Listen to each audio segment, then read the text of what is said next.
Hey guys, welcome back to Minute Watch. Kurt here, and this is the Ball Engineer 3 King. It's the king of the balls, and it is fantastic. Before we get into it, this is not the strap that comes with this ball. This is a Barton quick release strap that my buddy put on because he wanted something a little bit more comfortable. This is the strap that comes with it right there, and it's a little bit stiff, and my buddy who owns this watch wanted something a little bit more comfortable, like I said, and I suggested Barton, and it's very good. So right into it. Again, this is the Ball Engineer 3 King, and it's pretty awesome. Part of the new Engineer 3 line, which I guess hasn't been implemented yet. This watch was part of a pre-order run, which my buddy took advantage of, and at this time it does not appear to be available for purchase, nor is it on Ball's website, but I think it's going to cost around $1,900 US when it does officially appear on their site. It will come in either 40 or 43 millimeter cases, and it will have a black or blue dial and this super awesome coating. This black version has this black titanium carbide coating, which is leaps and bounds above typical IP coating and PVD coatings in terms of scratch resistance and hardness. And it does give a real nice look and feel to it. It doesn't look dull. It doesn't look dead, I should say, like most IP coatings. This is, I'll turn off the ISO up a bit here. There you go, that's a little bit brighter. So it doesn't appear too dead like most coatings. There is a kind of it does feel a little bit more alive, if you will, in my opinion, which isn't much, but but that's what I'm saying. So the movement is Ball's RR1102 caliber automatic mechanical movement derived from the ETA 2836-2. And aside from the standard anti-shock capabilities that the base movement comes with, Ball adds their amortizer, that anti-shock ring, which prevents the rotor from damaging other components during a high shock event, and is also anti-magnetic to, get this, 80,000 amperes per meter. It says it on the case back, which I'll show later. 80,000 amperes per meter, super resistant to magnetic energy, and that's going to help you a lot in your life, because all of us are exposed to mega hyper electromagnets, yeah, wow. The movement employs 25 joules, beats at 28,800 bph. You can see that pretty smooth Swiss movement going around that ball, and has a power reserve of about 42 hours.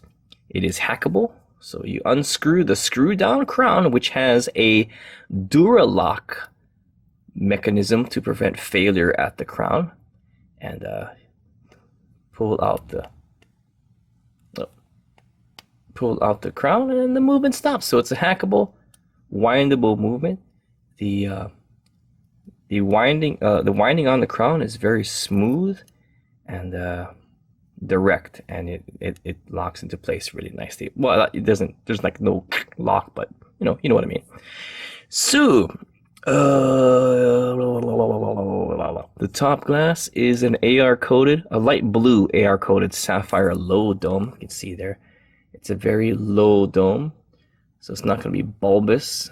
You can see the curvature of the earth, because with my tablet of justice in the back. So there you go, guys. Proof the earth is not flat from this Ball watch. Hashtag knowledge, kind of. Yeah, so let's get into the reason why people love balls. Tritium. Tritium is a radioactive isotope of hydrogen, which is created by irradiating lithium metal in a nuclear reactor. On this watch are tiny little tubes. You see those little tubes? These small tubes, and there's not so small tubes. And inside of each of these tubes resides a small amount of this radioactive gas, as well as a layer of phosphor. The radioactive decay of the tritium gas excites the phosphor, which causes it to glow. This dial has 2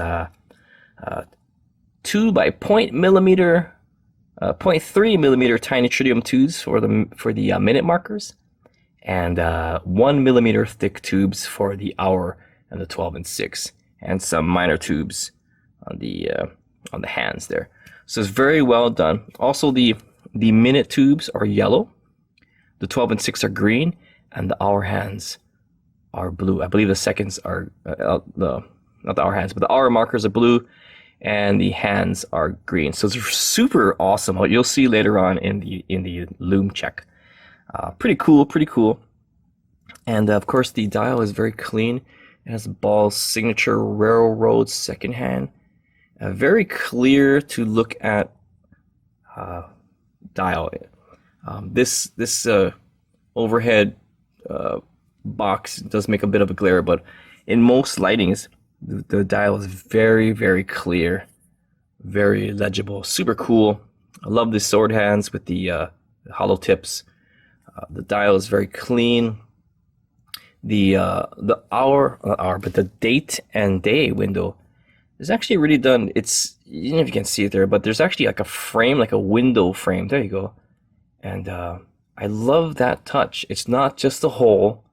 There's an actual frame. Come on, can we get some kind of light? You know what? Let me get my flashlight. No, just this light right here. There you go. There you can see how clear that dial is. Sans my fingerprints, but there you see the frame. I love that frame. It's very nicely done. So yeah, pretty cool. And what a fabulous piece. So yeah, let's check out the dimensions. We're not going to do anything fancy here. We're just going to go, and there it is. So case, I got 39.9 millimeters, so about 40 millimeters. Lug to lug, I got 46.8 millimeters. Lug width, I got 20 millimeters. And thickness, I got 14.1 millimeters. So let's put it on my wrist. The case looks a little bit brown in this because of the lighting, but rest assured, it's black. It's black. Put it on my wrist. My wrist has a 6.5-inch measurement, so it's on the smaller side. But here we go. This is it on my wrist. Looks really good. Looks really it's ready for stuff. It's ready for stuff. That's what I'm going to say. This watch is ready for stuff. That's what Ball's advertisement should be about this watch, guys. Ball Engineer 3 King, ready for stuff. See how that was good? That was real good. I like that. Ball, you should totally use that. I'll give you permission to use that. But not a super thick watch, but not a super thin one either. It's kind of a medium-sized thickness watch. It does feel really good, especially with this Barton quick release strap. Really nicely done. Love that white strip around the crown.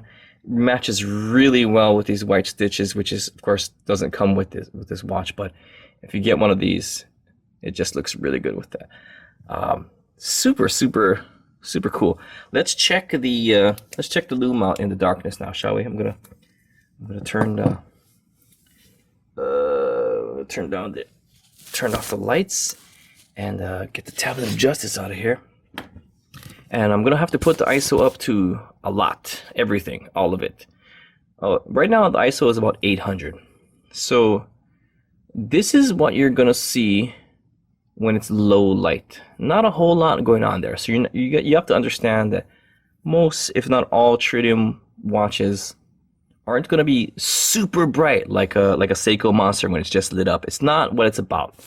But when your eyes adjust to total darkness, it'll look more like this. It'll look more like that. It'll just be on, and it'll look crazy good. It's way brighter in the dark than you think it is. It's actually, no, you know what? Let's go higher. There you go. ISO 70 billion. So yeah, again, in total darkness, you will see it like this. It's bright. It will actually light up things in the pitch black. It's very, very well done. Do you want to see what it looks like versus, say, a good Seiko? Sure. Is it a fair thing to do? Absolutely not. It's absolutely not fair. It's a totally different thing. Fun fact, the phosphor in the tritium tubes reacts to UV light. Isn't that cool? It reacts to UV light for a split second and then it goes away. But Lume watches, on the other hand, react to UV lights like a mofo. Look at that. Would you just look at that? So yeah, no freaking comparison to a standard Lume watch. But this one will die off after so many hours. And this one will stay good for 30 freaking years. 30 freaking years, or at least 15 freaking years straight, that this watch will glow like this. Non-stop, all day, every day, pop, in and out, in the ocean, in space, whatevers. This will be non-stop glowing. And I think that's just rad. I need to get a watch that has tritium. Oh, so we're back. We're going to go back down to ISO whatever, 200. And get the tablet of justice back again. So, yeah, alright. So, alright, I guess in conclusion, guys, would I buy this watch? I don't know. I think it's a great watch. It's got good proportions, good dimensions. Here's the case back, by the way. And there you go. Ball Watch Company, Swiss-made amortizer, whatever it says. And there you see up top, 80,000 amperes per meter. 80,000 amperes per meter. That is insane. How much is 80,000 amperes per meter? Well, let me tell you. It's a lot. More than I know about. Yeah, it's pretty cool. I like the case back of Ball watches. I love trains. So I'm very, very much... I'm very much non-offended. Again, would I buy it? I don't know. For around $1,900, I think I would opt to get something else in a different, totally different category. But if I was hell-bent on getting a black watch with basically the best tritium tubes you could possibly get with a good Swiss mechanical movement, is there anything else? No. There are other balls. so then yeah, I would absolutely buy this watch if this was what I was looking for. Yeah, that's my review. Thanks for watching.